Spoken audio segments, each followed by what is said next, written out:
Hello everyone, I am Anuj. I am preparing for banking exam. Let's do it together.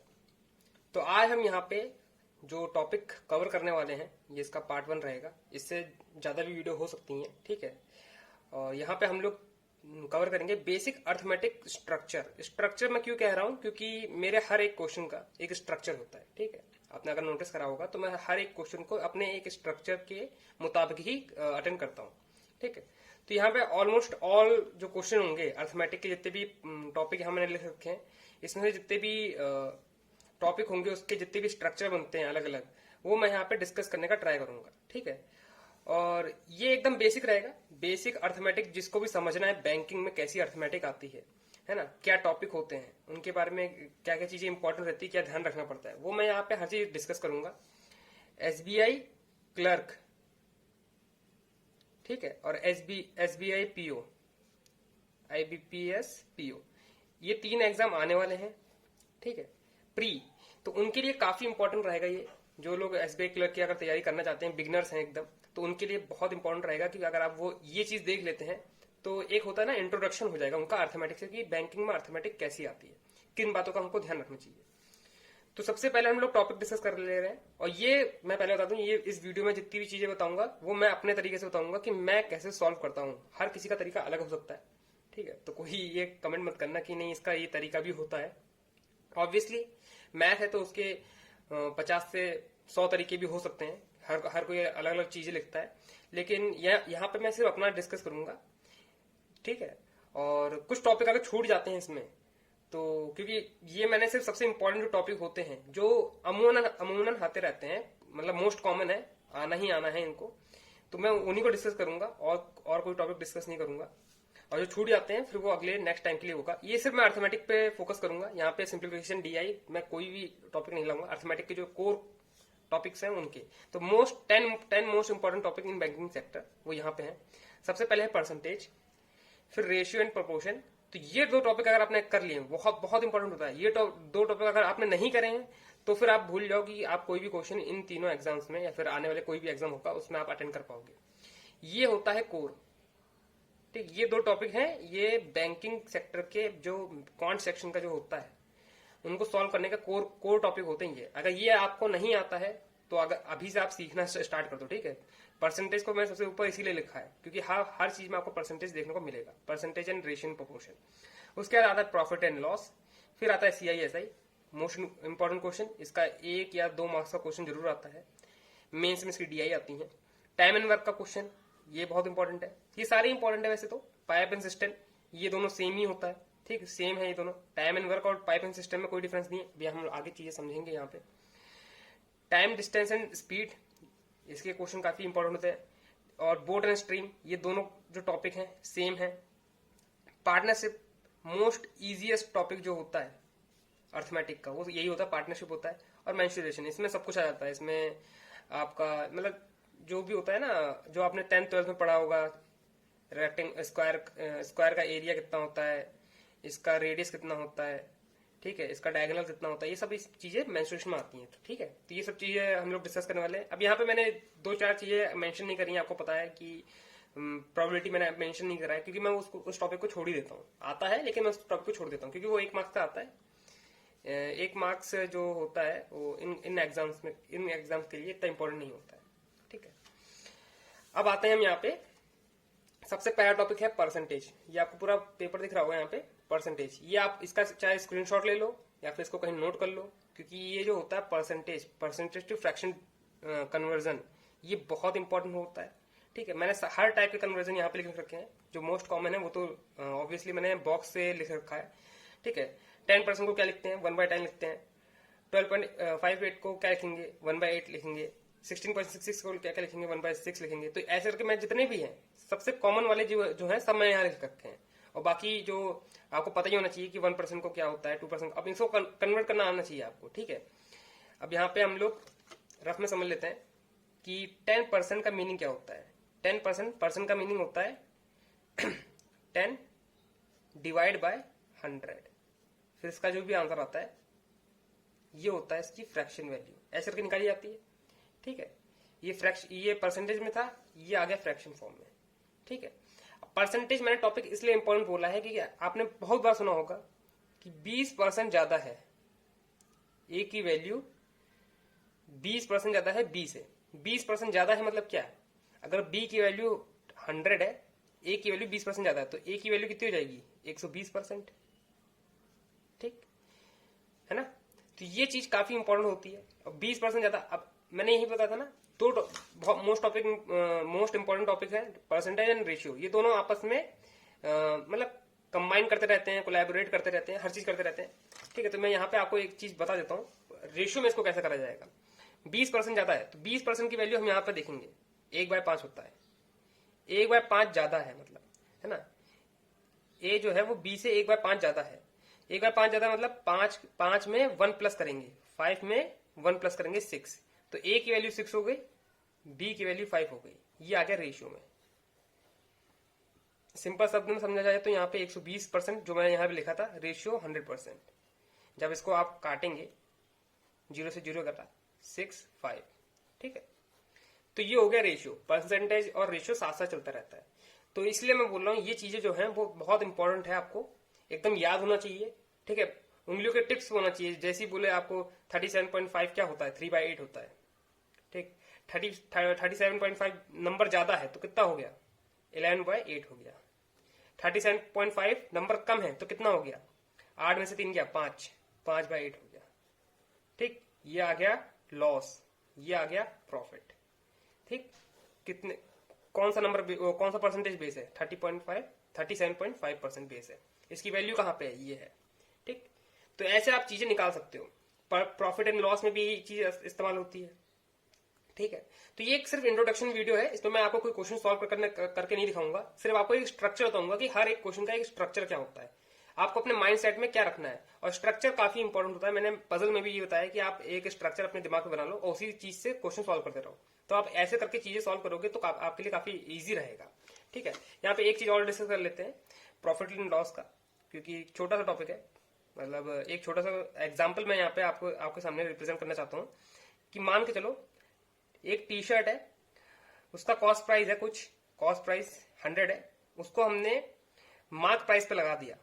ठीक है, mark price पे लगा दिया कितना? 40% ज्यादा। 40% ज्यादा मतलब कितना हो गया? 140 हो गया। इसका 40% ज्यादा कितना हो गया? 140। 40% ज्यादा कितना हो गया? 140 हो गया। ठीक है, अब इसमें 140 में हमने 10% का डिस्काउंट दे दिया, है ना, 10% का डिस्काउंट दे दिया। तो ये हो गया कॉस्ट प्राइस, ये हो गया एम मार्केट प्राइस। और जब डिस्काउंट देंगे तो ये वापस वैल्यू इस साइड आ जाएगी और कॉस्ट प्राइस और एम प्राइस के बीच में आएगी, वो हो जाएगा सेलिंग प्राइस। ठीक है, अब इसमें 10% लॉस, 10% मतलब इसमें कितना हो जाएगा? 140 इंटू 10% मतलब 1/10। ठीक, इसका करना है। और 10% लॉस मतलब 9/10। अभी मैंने बताया था ना हर चीज यहाँ पे 9/10। ठीक है, और 9 की जब मल्टीप्लाई करेंगे तो कितना हो जाएगा? 90, 36, 126। तो 126 आ गई इसकी वैल्यू। यहाँ पे कितना प्रॉफिट हो रहा है? 26 का प्रॉफिट हो रहा है। यहाँ पे डिस्काउंट कितने का मिला है इसे? कितने का मिला है? 14 का डिस्काउंट मिला है। ठीक है, ये सिर्फ चीजें आपके सामने आ गई। तो 1% से क्या क्या चीजें सॉल्व हो सकती हैं वो आप यहाँ पे देख सकते हो। ठीक है, तो इसलिए परसेंटेज काफी इंपॉर्टेंट है। उसके बाद रेशियो आता है, रेशियो भी इसी में ही होता है। ठीक है, इनक्रिप्ट होता है बिल्कुल। तो हम लोग नेक्स्ट टॉपिक पे बढ़ते हैं। हम लोग सिर्फ ये इंट्रोडक्शन एक वीडियो ही है, इसमें हम लोग सिर्फ टॉपिक को समझेंगे। ठीक है, जो बिगनर्स हैं वो लोग समझेंगे कि क्या क्या चीजें होती हैं। ठीक, नेक्स्ट टॉपिक आता है एसआई और सीआई। ठीक है, एसआई सीआई आता है। एसआई को कैसे सॉल्व करते हैं? P into R into T upon 100। ठीक है,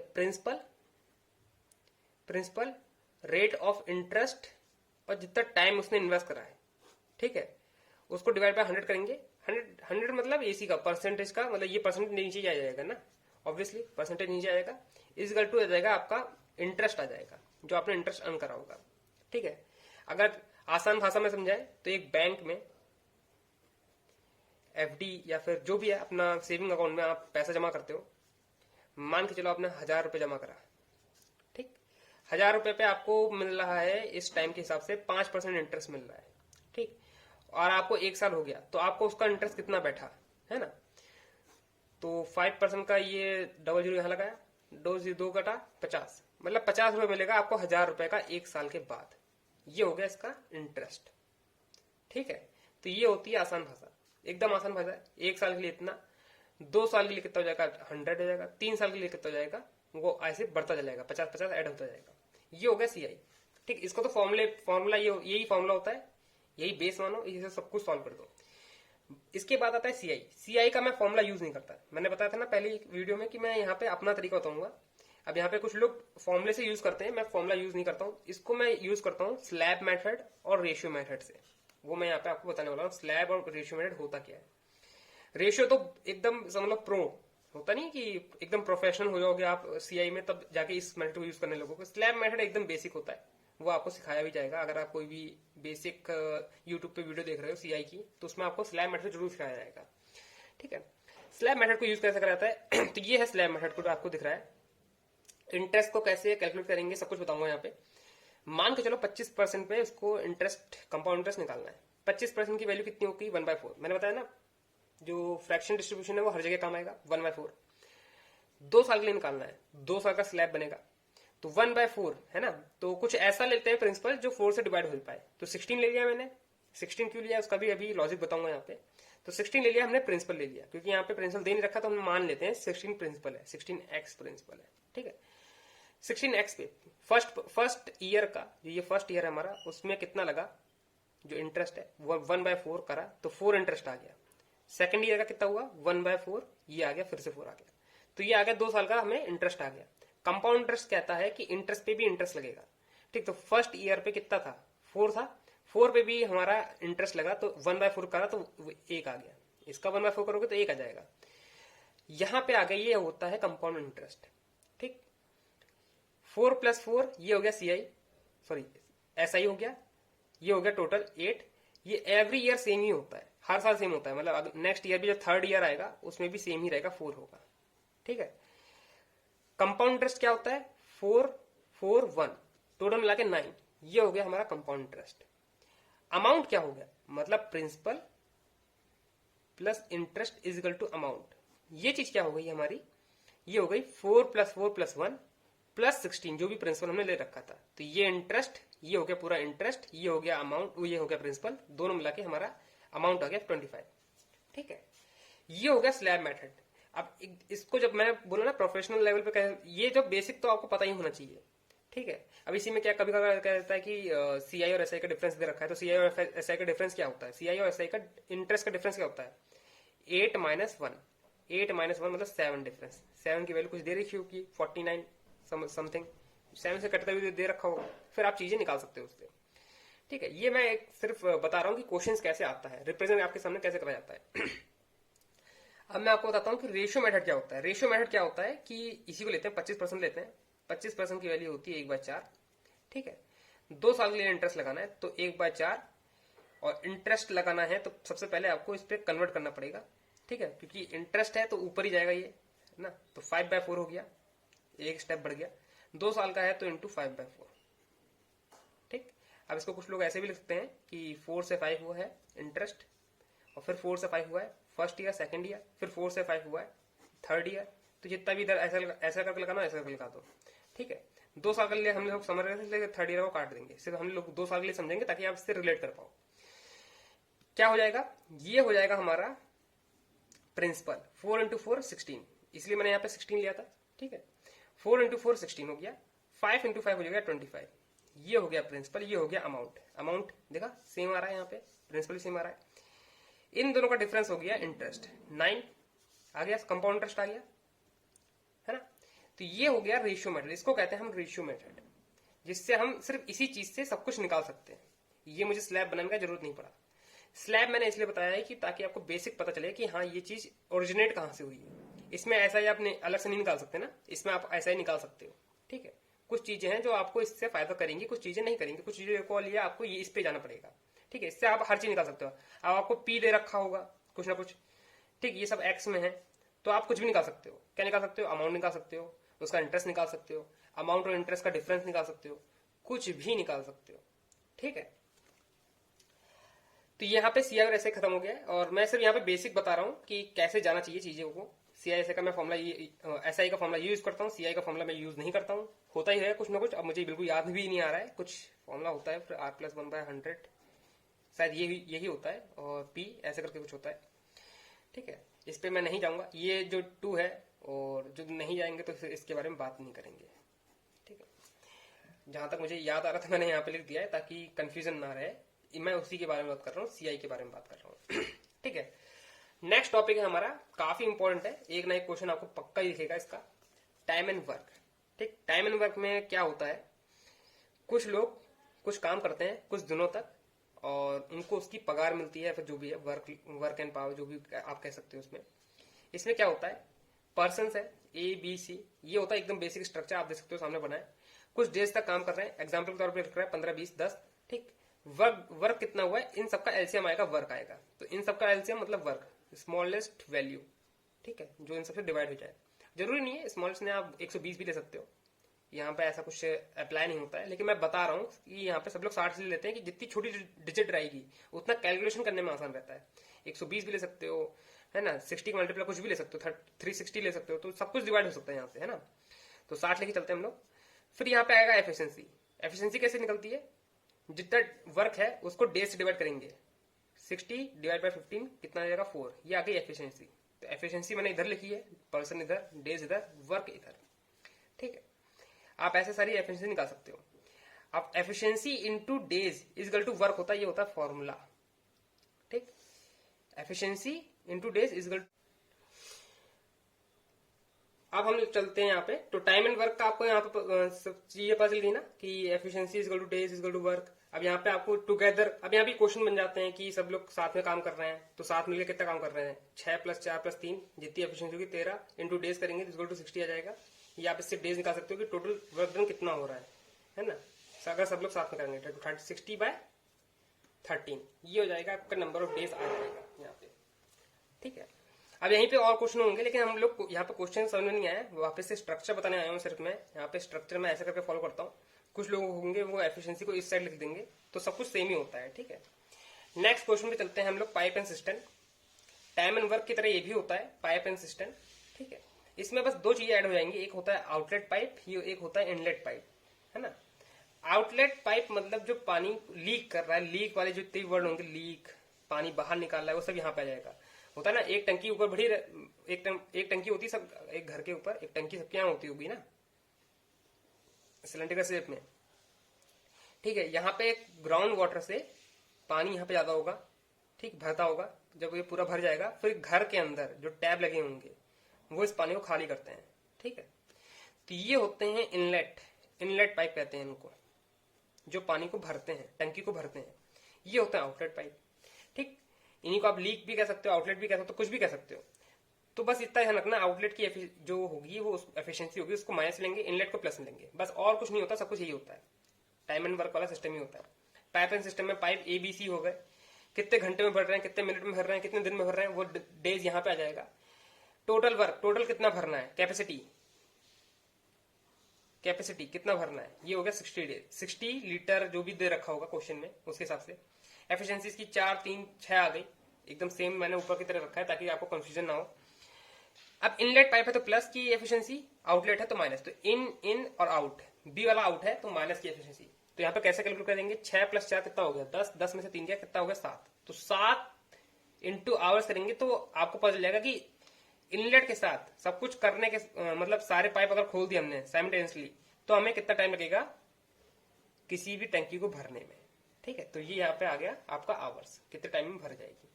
ठीक है, कुछ अलग नहीं होता, टाइम एंड वर्क वाला ही सिस्टम होता है यहाँ पे भी। ठीक है, एफिशिएंसी भी वैसे कैलकुलेट करनी है, बस क्या डिफरेंस आता है, माइनस और प्लस का डिफरेंस आता है। ऊपर में सब कुछ प्लस होता है, नीचे में हर चीज माइनस होती है। ठीक है, टाइम एंड वर्क में एक क्वेश्चन और आता है, एग्जाम्पल के तौर में आप समझ सकते हो टाइम एंड वर्क में कि ABC पर्सन है, एक बिल्डिंग बिल्ड कर रहे हैं, ठीक है, बना रहे हैं, और उसका एक और स्ट्रक्चर है, उसको तोड़ भी रहे हैं साथ साथ। ठीक है, तो B और C जो है वो तोड़ने वाले हैं, वो 20 दिन में और 10 दिन में पूरा स्ट्रक्चर तोड़ सकते हैं। A जो है वो है दीवार बनाने वाला, तो दीवार बनाता है वो 15 दिन में। सब कुछ आ गया इसका 60, ये आ गया इसका माइनस, ये आ गया इसका माइनस, ये आ गया प्लस, है ना, क्योंकि ये काम करने वाला है, ये काम बिगाड़ने वाले हैं 2 लोग। तो अगर साथ मिलकर काम करेंगे तो कितना हो जाएगा, 4 - 2 - 5 इंटू जो भी डेज या वर्क होगा 60, तो 60/5 आ जाएगा, तो ये हो जाएगा 12। तो मतलब 12 दिन में ये लोग सारी दीवार तोड़ देंगे। ए बनाता भी रहेगा लेकिन बी और सी सब कुछ तोड़ भी देंगे। तो ये कुछ ऐसे करके क्वेश्चन आते हैं। ठीक है, ये नेगेटिव मैं सेंस में ले गया हूं इसलिए ताकि आपको चीजें समझ में आप रिलेट कर पाओ कि pipe and system time and work से कुछ ज्यादा अलग नहीं होता है। नेक्स्ट टॉपिक पर बढ़ते हैं हम लोग स्पीड, टाइम एंड डिस्टेंस। ये काफी इंपॉर्टेंट टॉपिक है क्योंकि इससे काफी ज्यादा एरिया कवर हो जाएगा आपका, जो भी आप प्रिपरेशन कर रहे हो। स्पीड, टाइम एंड डिस्टेंस में क्या होता है, सिंपल जो आपने पढ़ा होगा, distance is equal to speed into time. ठीक है यहाँ पे D is equal to distance, speed और टाइम, ये मेन फॉर्मूला होता है। इसी से हर चीज मतलब इंटीग्रेटेड होती है, हर चीज डिपेंडेंट इसी फॉर्मूले पे होती है, कहीं पे भी अलग नहीं जाएगा ये फॉर्मूला। ठीक है, इतना तो आपको पता भी होगा। ठीक, अब यहाँ पे एक चीज और समझ लो, अगर डिस्टेंस सेम रहेगी, जैसे इतनी ही डिस्टेंस है, तो यहाँ पे जो रेशियो होता है स्पीड और टाइम का वो कैसा होगा। जैसे ए और बी दो व्हीकल्स हैं, स्पीड है उनकी 2x और 3x। ठीक है, सेम डिस्टेंस कवर कर रहे हैं, तो ये कितना कितना टाइम लेंगे, तो जो इनका टाइम होगा वो रिवर्स हो जाएगा। बस इतना ध्यान रखना, स्पीड और टाइम का जो रेशियो होता है वो इनवर्सली प्रोपोर्शनल होता है, एक दूसरे का उलट होता है एकदम। ठीक, बस ये चीज एक नोट कराने की चीज थी, मैंने सोचा आपको लोग करा दूं ताकि आपको पता चल जाए कि हाँ रेशियो से भी ये क्वेश्चन सोल्व हो सकते हैं, तो रेशियो हर जगह काम आ रहा है। ठीक है, अब आता है मेन टॉपिक जो होता है ट्रेन एंड प्लेटफॉर्म, क्योंकि स्पीड और टाइम और डिस्टेंस जो ये है ये सिर्फ एक टॉपिक है, लेकिन जो इसके क्वेश्चंस आते हैं वो ट्रेन एंड प्लेटफॉर्म से आते हैं। ट्रेन की स्पीड, प्लेटफॉर्म की लेंथ, ठीक है, उसका कैसे चीजें लिखी होती है वो यहाँ पे मैंने सब कुछ नोट डाउन कर रखा है। सबसे पहले समझते हैं ट्रेन में क्या क्या चीजें गिवन होती हैं। ट्रेन की लेंथ गिवन होगी सॉरी, एक ट्रेन है, ठीक है, उसकी लेंथ गिवन है, ठीक, उसकी कुछ स्पीड होगी और वो कितना टाइम ले रहा है किसी चीज को पार करने में। तो किसी चीज को पार करने में ये होता है उसका रिलेशन, कि किसके रिस्पेक्ट में वो पार कर रहा है। कोई अगर पोल दे रखा है तो उसके रिस्पेक्ट में पार कर रहा है, कोई एक बड़ा सा प्लेटफॉर्म दे रहा है तो उसके रिस्पेक्ट में पार कर रहा है। ठीक है, तो ये तो रिलेशन दे रखा होगा। तो टी मैं डिनोट करता हूं लेंथ ऑफ ट्रेन, एस मतलब स्पीड ऑफ ट्रेन, है ना, और टी जितना टाइम लेगा वो पार करने में। अब यहाँ पे दो केस आते हैं, एक तो आएगा पोल, किसी के रिस्पेक्ट में पोल, या फिर पोल मतलब जैसे कि एक पोल ऐसा खड़ा है उसकी कोई वैल्यू नहीं है, लाइक उसकी कोई लेंथ नहीं होती है। एक इंसान, पर्सन यहाँ पे आ जाएगा, पर्सन खड़ा है तो उसकी कोई लेंथ नहीं होगी, उसकी कोई मतलब वैल्यू हम निग्लेक्ट कर देते हैं। ठीक, इन क्वेश्चनों के अंदर तो उसके रिस्पेक्ट में आप कुछ भी निकाल सकते हो। अब पोल को पार करने में ट्रेन लेती है 10 सेकेंड, यहाँ पे मैंने लिख रखा है एग्जाम्पल के तौर पे, और उसकी जो ट्रेन की स्पीड है वो है 54 मीटर पर सेकेंड। अब इसका ध्यान रखना आप कि मीटर पर सेकंड दे रखा है कि सेकंड दे रखा है या फिर किलोमीटर पर सेकंड दे रखा है। ठीक है, इसको मैं किलोमीटर पर सेकंड लिख लेता हूं, 54 किलोमीटर पर सेकंड, ताकि आप कन्वर्ट करना सीख जाओ। ठीक है, अब इस क्वेश्चन को मैं यहाँ पे सॉल्व करता हूँ, आपको यहाँ पूरा क्वेश्चन दिख भी रहा है और मैं यहाँ पे सॉल्व करने का ट्राई कर देता हूँ। कि एक ट्रेन है, उसकी कुछ लेंथ है, लेंथ हमको पता नहीं, वही चीज निकालनी है हमको। उसकी स्पीड है 10 और उसकी जो उसकी वो जो टाइम ले रहा है उस पोल को पार करने में 10 सेकंड ले रहा है, और जो उसकी स्पीड है वो है 54 किलोमीटर पर आवर।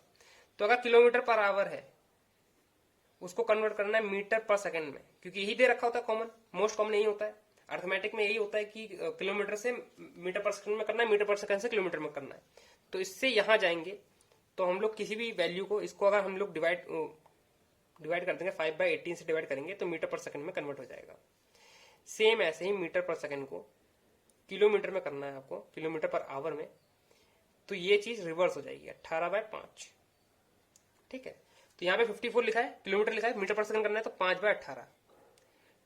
18 कितनी बार बन जाएगा ये 3, 3 5 15, टी की वैल्यू आ गई 150। ठीक है, तो 150 मीटर, ये मीटर में आएगा सब कुछ क्योंकि हमने मीटर में कन्वर्ट कर लिया है, तो 150 मीटर आ गया ट्रेन की लेंथ। ऐसे ही क्वेश्चन दिए जाएंगे। ठीक है, अब आता है दूसरा जो केस होता है वो होता है प्लेटफॉर्म का। प्लेटफॉर्म भी गिवन है तो फिर क्या करेंगे, train plus platform is equal to speed into time. Speed वापस से होगी ट्रेन की रहेगी, इस टाइम भी जो भी उसको प्लेटफॉर्म को पार करने में लगेगा। ट्रेन किसी ना किसी चीज को पार ही कर रही होगी, उसी के रिस्पेक्ट में उसका टाइम निकालेंगे हम लोग। तो ट्रेन की लेंथ हमें पता चल गई यहाँ पे कितनी है 150, क्योंकि सारा जो मामला है वो सेम ही है, इसे किलोमीटर पर आवर ले लेते हैं, पर आवर ले लेते हैं। ठीक है, अब हमें प्लेटफॉर्म की लेंथ निकालनी है। अब यहाँ पे क्या चीज करनी दोबारा, क्वेश्चन भी ऐसे ही आता है, पहले आपको पोल से निकलवाएगा फिर आपको प्लेटफॉर्म से निकलवाएगा। तो ट्रेन कितना है 150, प्लेटफॉर्म की लेंथ हमें पता नहीं, स्पीड कितनी है उसकी 54 किलोमीटर पर आवर, उसको 5/18 से डिवाइड करेंगे तो आ जाएगा मीटर पर सेकंड। और कितना टाइम ले रही है, 30 सेकंड ले रही है, क्योंकि प्लेटफॉर्म है ऑब्वियसली कुछ ना कुछ टाइम ज्यादा ही लगेगी कंपेयर टू पोल के। तो ये हमने करा है तो 3 3 5 जा 15 15 3 जा 450 450 इस साइड आ गया, ठीक है। उसमें 150 गया तो कितना हो जाएगा, पी की वैल्यू मतलब प्लेटफॉर्म जो है वो 300 मीटर का था प्लेटफॉर्म, ठीक। अब यहां से देख सकते हो कि मतलब कुछ भी निकाल सकते हो आप, ट्रेन की लेंथ निकाल सकते हो, प्लेटफॉर्म की लेंथ निकाल सकते हो, कुछ भी आप चीजें निकाल सकते हो। आपको ये बस ये चीजें पता नहीं चाहिए कि कन्वर्ट कैसे करना है, ठीक है। तो अर्थमेटिक का जो ट्रेन का और प्लेटफॉर्म का जो रिलेशन होता है वो यहीं तक सीमित रहता है। इसके आगे क्वेश्चन बस लैंग्वेज चेंज कर देगा, लेकिन जो बेसिक स्ट्रक्चर होता है वो यही होता है कि आपको जो फॉर्मुलेज हैं वो इस फॉर्मेट में लेके चलने हैं, ठीक। अब यहाँ पे दूसरा केस आता है जिसमें 2 ट्रेनें आती हैं, ठीक है। इसमें भी 2 केस बनते हैं, एक ट्रेन इधर से चलती है, एक बी ट्रेन इधर से चलती है। अगर दोनों आमने सामने से आ रही हैं, ठीक है, स्पीड इसकी भी तेज होगी इसकी भी तेज होगी तो कम समय लेगा, ठीक है। तो यहाँ पे जो रिलेटिव स्पीड होगी वो प्लस हो जाएगी। दूसरा केस होगा जब ए और बी जो ट्रेन है वो एक ही प्लेटफॉर्म से चले या फिर कहीं से चले, एक ही दिशा में चले, वन डायरेक्शन में चले, तो रिलेटिव स्पीड माइनस हो जाएगी, ठीक है। ये जो 2 चीजें हैं बस आपको ध्यान रखनी है। फॉर्मूला फिर से वही रहेगा, ट्रेन ए की लेंथ, ट्रेन बी की लेंथ, ट्रेन ए की स्पीड, ट्रेन बी की स्पीड इनटू टाइम। आप कुछ भी निकाल सकते हो, किसी की स्पीड दे रखी होगी, किसी की लेंथ दे रखी होगी, आपसे टाइम पूछेगा टाइम निकाल लोगे, किसी की स्पीड देखा था तो स्पीड निकाल लोगे। और ऐसे ही यहाँ पे होगा, बस यहाँ पे स्पीड माइनस हो जाएगी, है ना, डिफरेंस हो जाएगा, ठीक है। कोई ना कोई एक स्पीड अगर तेज होगी तो वो बी को किसी ना किसी टाइम पे पार कर लेगी। तो यहाँ पे ये चीज दे रखी है, स्पीड टाइम एंड डिस्टेंस में इतना ही आएगा, ठीक है। और भी क्वेश्चंस होंगे लेकिन मैं बता रहा हूँ कि जो मेन जो टॉपिक है वो यही कवर होता है, ठीक है। हम लोग नेक्स्ट टॉपिक पे चलते हैं। इसी से एकदम मिलता जुलता टॉपिक है और बहुत ही इंपॉर्टेंट है और काफी लोगों को कंफ्यूजन होता है, और इसलिए मैं इसको एकदम लास्ट में लिखा हूं। बोट एंड स्ट्रीम, काफी लोग इससे डरते हैं, मैं खुद भी डरा था, लेकिन एक बार जब ये आ जाता है क्वेश्चन समझ में आ जाता है तो हर एक चीज आसान हो जाती है, सारे क्वेश्चन आप तुरंत कर लेते हो। इसके लिए मैंने एक यूनिवर्सल फॉर्मूला बना के रखा है, वो मैं यहाँ पे डिस्कस करूंगा। इसका भी कंसेप्ट वही है, distance equal to speed into time, ठीक। भाई इसमें क्या जुड़ जाता है, जुड़ गया जाता है स्पीड में, डिफरेंस आता है स्पीड में। एक बोट की स्पीड होती है, एक स्ट्रीम की स्पीड होती है, मतलब धारा की स्पीड होती है। तो यहाँ पे बना रखा है, मैं डायग्राम के हिसाब से हम लोग समझेंगे। एक नाव है, वो एक दिशा में जा रही है, और जो स्ट्रीम है वो भी इसी दिशा में, जो नदी है वो भी इसी दिशा में, तो मतलब इसको पुश मिलेगा, है ना। तो इसको कहेंगे हम लोग डाउन स्ट्रीम। पुश मिल रहा है डाउन स्ट्रीम, मतलब और जल्दी। अगर आप ऐसे समझो कि एक ये है रोड है, एक ये रोड है, अगर आपको इधर खड़ा कर दिया जाए और कहे भागो, तो आप इस साइड में बहुत तेज मतलब स्पीड में चले जाओगे, क्योंकि मतलब ये डाउन में है, ठीक है। आपसे कहेंगे इस चीज को चढ़ो, तो आप कम समय में चढ़ पाओगे, आपकी स्पीड भी धीमी होगी, ठीक है। तो ऐसे ही आप इस चीज को समझ सकते हो कि अगर स्ट्रीम की स्पीड इस साइड है, बोर्ड की भी इस साइड है, तो मतलब स्पीड इसकी तेज हो जाएगी, इसीलिए कहते हैं इसको डाउन स्ट्रीम। और नाव जो है वो अगर उलट आएगी, स्पीड इधर है, स्ट्रीम की स्पीड इधर है, और नाव इस साइड जाएगी, तो उसे कहेंगे अप स्ट्रीम, ठीक। बेसिक आपको सब कुछ पता होगा, मैं यहाँ पे ये नहीं सोच रहा हूँ कि आपको बेसिक बिल्कुल नहीं पता होगा, थोड़ा बहुत आप जानते होगे। अब यहाँ पे सिर्फ हम लोग स्ट्रक्चर की बात करेंगे कि क्या होता है स्ट्रक्चर, कैसे आपको माइंड में लेके चलना है, कौन सा फॉर्मूले लेके चलना है जिससे आप हर चीज निकाल सकते हो। तो एक इसका यूनिवर्सल फॉर्मूला है, जो मैं मानता हूं इसका यूनिवर्सल फॉर्मूला है, ठीक है। वो ये है डी, मतलब ये डाउन स्ट्रीम का है, ये अप स्ट्रीम का है, और इसको टोटल टाइम कितना लग रहा है। अब इसको समझ लेते हैं इस टाइप में। एक नदी ऐसे करके है, बोट जो है वो यहां से, ठीक है, यहां से इस साइड जाती है, एंड तक पहुंचती है, फिर वापस आती है, यहाँ पे स्टार्टिंग पॉइंट में आती है। उसको कुल टोटल टाइम कितना लग रहा है, वो टी लग रहा है, ठीक। बोट को डाउन स्ट्रीम में जाने में जो टाइम, जो स्पीड जो लग रहा है टाइम, वो इतना लग रहा है, यू में टाइम इतना लग रहा है, दोनों मिलाकर टाइम इतना आ रहा है। ये चीज को डिनोट करती है। डी क्या होगा, इसमें डाउन स्ट्रीम होगा, यू क्या होगा, इसका अप स्ट्रीम होगा, बी क्या होगा, बोट की स्पीड होगी, स्पीड ऑफ बोट, एस क्या होगा, स्पीड स्ट्रीम की स्पीड होगी, टी है टोटल टाइम, ठीक है, टोटल टाइम, ठीक। इससे आप कुछ भी निकाल सकते हो, ये यूनिवर्सल फॉर्मूला है, बस यही चीज लगेगी और कुछ नहीं लगेगा, ठीक। इसमें एक अब यहाँ पे बस कंडीशन चेंज हो जाती हैं। अगर इसमें क्वेश्चन में बोल रखा है कि कोई बोट इधर जा रही है, एंड पॉइंट तक जा रही है, फिर वापस भी आ रही है, उसे इतना टाइम लग रहा है, तो आप बताओ कि हमें कितना टाइम लग रहा है। तो ये तो हो गया एक मतलब फॉर्मूला हो गया जो एक बेसिक है, आपको याद होना चाहिए। फिर इसमें एक और केस आ जाएगा कि बोट गई, एक जगह गई और वापस आई, उतने ही टाइम में, जितनी टाइम में बोट डाउन स्ट्रीम गई उतने ही टाइम में बोट अप स्ट्रीम से वापस आ गई। तो उसके लिए ये फॉर्मूला डिनोट करेंगे हम लोग। एक फॉर्मूला होता है कि बोट डाउन स्ट्रीम गई, उसको कुल समय इतना लगा है, एक्स लगा है, बोट वापस आई है, उसे कुल समय वाई लगा है, तो उसका डिफरेंस दे रखा है हमको टी। तो कुछ हम ऐसे करके डिनोट करेंगे, ठीक है, कि डाउन स्ट्रीम में बोट इतना गई है और अप स्ट्रीम में इतना आई है, उसका माइनस कितना है, टी है, टोटल टाइम वापस से। तो ये कुछ कंडीशंस है, क्वेश्चन के हिसाब से कंडीशन चेंज हो जाएंगी। यूनिवर्सल फॉर्मूला यही रहेगा। एक ये होता है boat plus stream divide by boat minus stream, तो इसका टाइम दे रखा होगा, टाइम ड्यूरेशन दे रखा होगा, ठीक। कुछ क्वेश्चन ऐसे आएंगे, तो ये एक स्ट्रक्चर आप दिमाग में रख सकते हो। ये होता है मेन वाला, एकदम इंपॉर्टेंट वाला, जो मैं हर जगह रिकमेंड करता हूँ। मैं क्वेश्चन भी इसी सॉल्व करता हूँ, इससे आप कुछ भी निकाल सकते हो, ठीक है। बाकी डाउन स्ट्रीम आपको पता होता है, डाउन स्ट्रीम क्या होता है, बोट की स्पीड प्लस स्ट्रीम की स्पीड, ठीक, जैसे ये दे रखा है।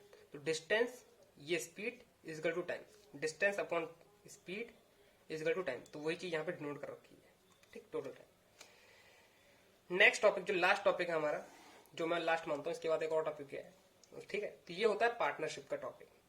पार्टनरशिप ऐसा टॉपिक है सबसे इजी वाला जो होता है ना, इजीएस्ट टॉपिक है ये पूरे बैंकिंग सेक्टर का, जो मैं मानता हूँ। किसी और को कुछ और लग सकता है, लेकिन बैंक का जो सबसे इजी लगता है मुझे अर्थमेटिक में, वो पार्टनरशिप लगता है। कुछ नहीं होता है इसमें, क्या होता है, investment into time is equal to profit and loss, जो भी हो रखा होगा, ठीक है। आप कहीं पे इन्वेस्ट करा है, कितने टाइम तक करा है, उसका आपको प्रॉफिट मिलेगा, या फिर जो भी लॉस झेलना पड़ेगा तो वो आप ही को झेलना पड़ेगा, ठीक है। 2 पर्सन है, 4 और 3 में उसने इन्वेस्ट करा है। अब यहाँ पे दे रखा हुआ क्वेश्चन में कि ए ने इन्वेस्ट करा है 40,000, बी ने इन्वेस्ट करा है 30,000, तो मैं 40,000 30,000 नहीं लिखता हूँ, क्योंकि मुझे रेशियो में कन्वर्ट करना पड़ता है इसको, ठीक है। तो मैं सारे जीरो काट देता हूँ, जहां तक कट पाए वहां तक काटता हूँ। यहाँ पे 216 लिखेगा, यहाँ पे 36 लिखेगा, तो मैं वापस से काट दूंगा 6 की टेबल से, 6 छक्के और ये 6 बजे 36, फिर कर जाऊंगा 6 तो 6:1 में, ठीक, जितना दे रखा होगा उतना काट लूंगा, ठीक है। 4:3 में इन्होंने इन्वेस्ट करा है, कुछ मंथ तक इन्वेस्ट करा होगा, ये रखा टाइम, तो investment into time is equal to profit. तो ये इधर 3 प्रॉफिट हो गया, इधर 4 प्रॉफिट हो गया। अब इससे आप अगर किसी टी का दे रखा है, इसकी अगर वैल्यू 12 दे रखी है, तो आप इससे इस वाले टी की वैल्यू निकाल सकते हो, कुछ ना कुछ आपको दे रखा होगा। तो ये पार्टनरशिप का टॉपिक हो गया। इसका जो मेन स्ट्रक्चर होता है वो यही होता है ना, बेसिक स्ट्रक्चर। मैं इसी बेसिक स्ट्रक्चर से सॉल्व करता हूँ, सारे क्वेश्चन सॉल्व करता हूँ, ठीक है। इसमें और कुछ होता ही नहीं है। अब क्वेश्चन में आ जाएगा कि हाँ भाई प्रॉफिट हुआ है, इतना हुआ है, प्रॉफिट हुआ है, समझ लो 7 प्रॉफिट हुआ है, क्योंकि इन दोनों का सम 7 है। इसका 10% उसने दान कर दिया है, बचे हुए का आपने निकालना है, ठीक है। तो बचा हुआ ये हो गया प्रॉफिट। अब इससे आप चीजें निकाल सकते हो कि हाँ भाई कितना कितना प्रॉफिट किस को जाएगा, ठीक है। अब ये जो चीजें आ जाती हैं वो हम क्वेश्चन जब करेंगे तो सॉल्व करेंगे। ये एकदम बेसिक आप समझ सकते हो कि पार्टनरशिप एक टॉपिक होता है, उसका कुछ बेसिक स्ट्रक्चर ये होता है, फॉर्मूला ये होता है, ठीक है। Investment into time is equal to profit या फिर लॉस।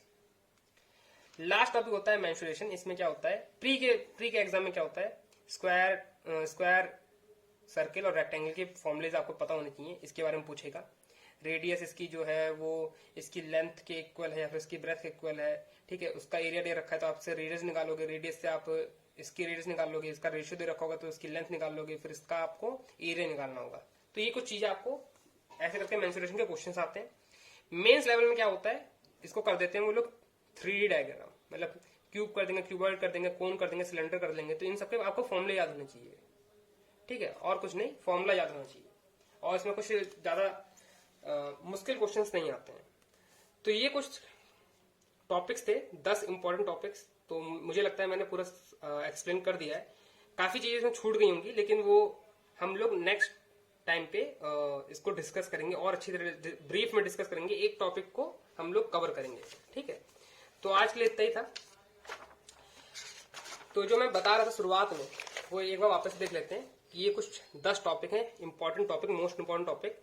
और 10 में से जो ऊपर के 2 हैं वो हर जगह इंपॉर्टेंट रहेगा आपको। ये रहा उसका टेबल, इसको बस आप याद कर लेना, ठीक है।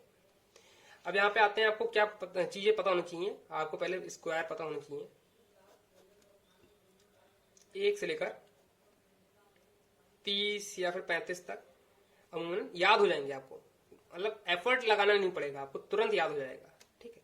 और जो क्यूब होगा वो 1 से लेकर 20 तक तो आपको याद होनी चाहिए, ठीक है। ये भी याद हो जाते हैं, कोई बहुत बड़ी बात नहीं है, तो ये चीजें आप पहले से ही याद करके तैयार रखो। टेबल वेबल जितनी है ये सब आप प्रैक्टिस से याद हो जाती है। आपको अलग बैठ के नहीं पढ़ना कि 1 2 2, ठीक है, 17 1 जा 17 2 जा 17 3 जा, ये क्या होता है, तुरंत आ जाता है, ठीक है। आप क्वेश्चन लगाते रहोगे आपको तुरंत आ जाएगा, आपको पढ़ना ही नहीं पड़ेगा। 13 3 कितना होता है, क्योंकि ये सब जो होती है टेबल जो काफी डिफिकल्ट होती है याद करने में, ये आपको जब क्वेश्चन करते रहोगे तो आपको आ जाएगा। तो ये चीज आपको ध्यान रखनी है ना, तैयार पहले से करके चलनी है, और ये चीज आपको तैयार करके चलनी है, ठीक है।